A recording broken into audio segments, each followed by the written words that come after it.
मुझे बचाओ, वो ऊपर वाले कमरे में है। उसने मेरा हाथ काट दिया है और मैं कई जगह से जख्मी भी हूं। वो ऐसे नहीं रुकेगी क्योंकि वो अकेली नहीं है, उसके साथ उसका साथी भी है। दूसरी मंजिल वाले कमरे में दाईं ओर एक संदूक है, उसके अंदर। हेलो दोस्तों, मेरा नाम है एड वॉरेन। आज मैं मैक्सिको में हूँ। यहाँ के एक छोटे से घर में हमें कुछ पैरानॉर्मल एक्टिविटी की सूचना मिली है।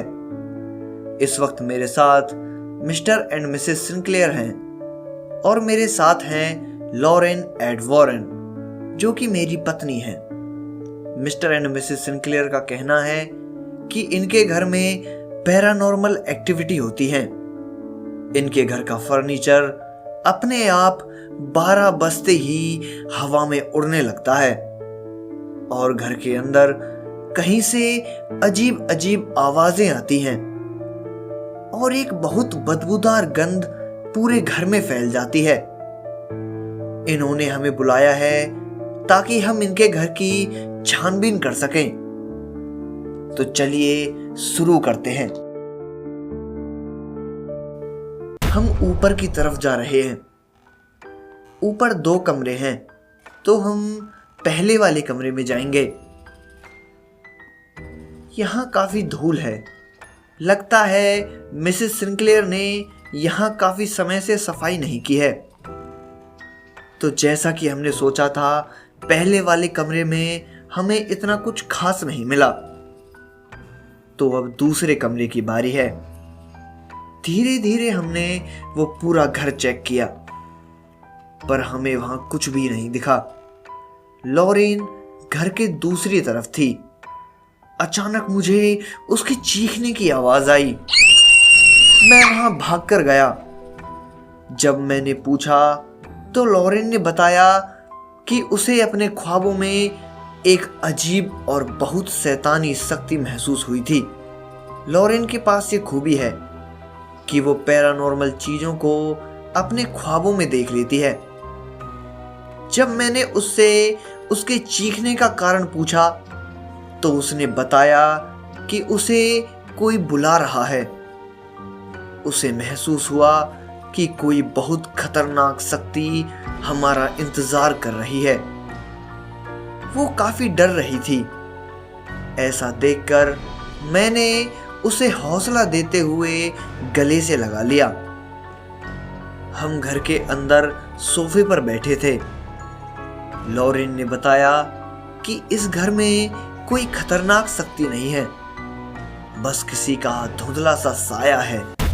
फिर हमने मिस्टर एंड मिसेस सिंक्लेयर को हौसला देते हुए कहा कि आप परेशान ना हो, हम फादर क्यूरी को यहाँ भेज देंगे। वो होली वाटर और बाइबल पढ़कर उस साए को यहाँ से भगा देंगे। कुछ ही दिनों में मिस्टर एंड मिसेस सिंक्लेयर की परेशानी दूर हो गई। वो आत्मा उस घर से हमेशा के लिए चली गई थी। पर लॉरेन और मैं आज भी परेशान थे। हमें समझ नहीं आ रहा था कि वो शैतानी शक्ति कौन थी जो हमें अपने पास बुला रही थी।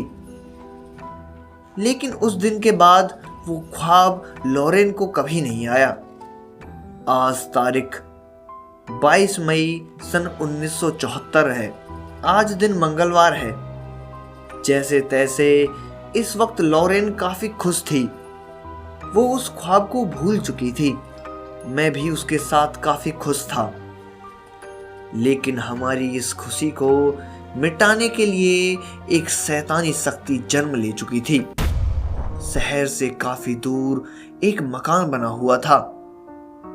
हमें फादर क्यूरी ने बताया कि वहां एक परिवार काफी परेशानियों से गुजर रहा है। हमारा अब कोई केस लेने का मन तो नहीं था, क्योंकि लॉरेन को अब मैं किसी मुसीबत में नहीं डालना चाहता था। पर हम फादर क्यूरी का कहना नहीं टाल सकते थे। अब हमने उस घर में जाने का फैसला कर लिया। हमने फादर से कह दिया है कि हम कल शाम तक वहां पहुंच जाएंगे। हमने अब वैसा ही किया। हम दोनों वहां अपनी कार लेकर पहुंचे। गाड़ी रुकी और गाड़ी से उतरते ही हमें एक अजीब तरह की गंध आई। आसपास नजर घुमाकर देखा तो वहां पर एक कुआं था। जब हमने उस घर के मालिक से इस बदबू का कारण पूछा तो उसने बताया कि ये बदबू लगभग 2 महीनों से आ रही है और अब तो हमें इसकी आदत सी हो गई है। मैंने पूछा कि 2 महीनों से गंध क्यों आ रही है, इसका तुमने कभी कारण नहीं देखा? उस मकान के मालिक ने बताया कि घर में इन पैरानॉर्मल एक्टिविटी के चलते हमारा ध्यान कभी इस ओर गया ही नहीं। इतनी बात सुनकर अब हमने उस मकान के अंदर जाने को कहा। दरवाजे से अंदर घुसते ही अचानक बाहर का आसमान बिल्कुल काला पड़ गया और तेज तेज हवाएं चलने लगीं। और अंदर जाते ही लॉरेन को वो पुराना वाला ख्वाब फिर से आ गया, लेकिन इस बार लॉरेन बेहोश हो गई थी। मैंने साथ के साथ उसे उठाकर बिस्तर पर लेटा दिया। तब से करीब 6 घंटे बाद लॉरेन की आंख खुली। उसने उठते ही रोना और शोर मचाना शुरू कर दिया। मैं समझ नहीं पा रहा था कि वो ऐसा आखिर कर क्यों रही है। तभी लॉरेन ने कहा कि एड, चलो यहां से, हम यहां आए नहीं हैं, बल्कि हमें बुलाया गया है। मैं बिल्कुल अचंभे में था।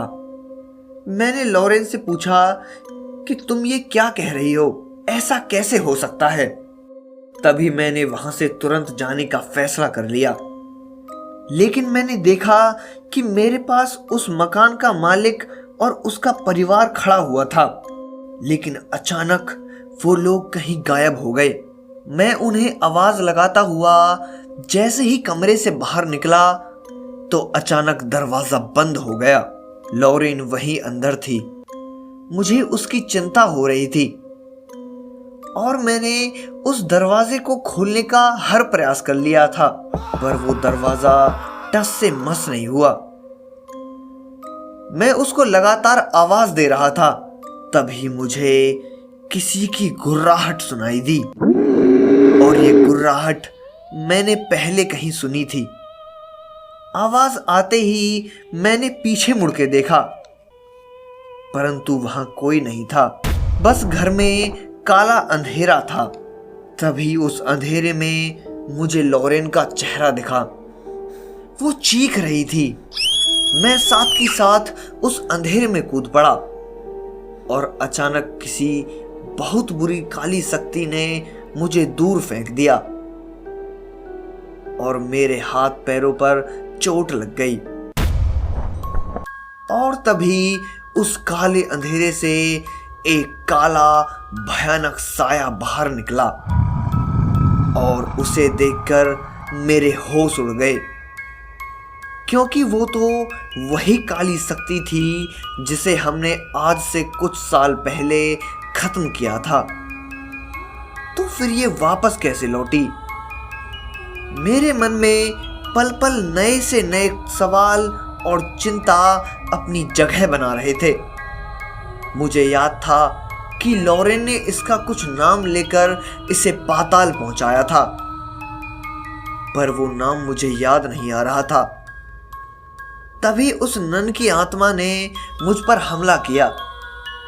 उसने एक कुल्हाड़ी मेरे ऊपर फेंक मारी, जिसके कारण मेरा हाथ कट गया। और तभी मैंने उस दरवाजे में हुए एक छेद से अंदर कमरे में कुछ देखा, कुछ ऐसा जिसने मेरी रूह तक को जमा दिया। उस नन की आत्मा ने मुझे घर के अंदर दूसरी मंजिल से नीचे फेंक दिया। मैं साथ की साथ उठा और उठकर बेसमेंट की तरफ भाग गया। वहां मुझे एक फोन मिला। मैंने साथ ही साथ फादर क्यूरी पर फोन मिला दिया और तभी मेरे पीछे। तो दोस्तों, ऐसे ही डरावनी और रहस्यमयी कहानियों को जानने के लिए हमारे चैनल को सब्सक्राइब करें। मिलते हैं एक नई रहस्य और रोमांच से भरी एक नई खौफनाक कहानी के साथ। तब तक के लिए अलविदा।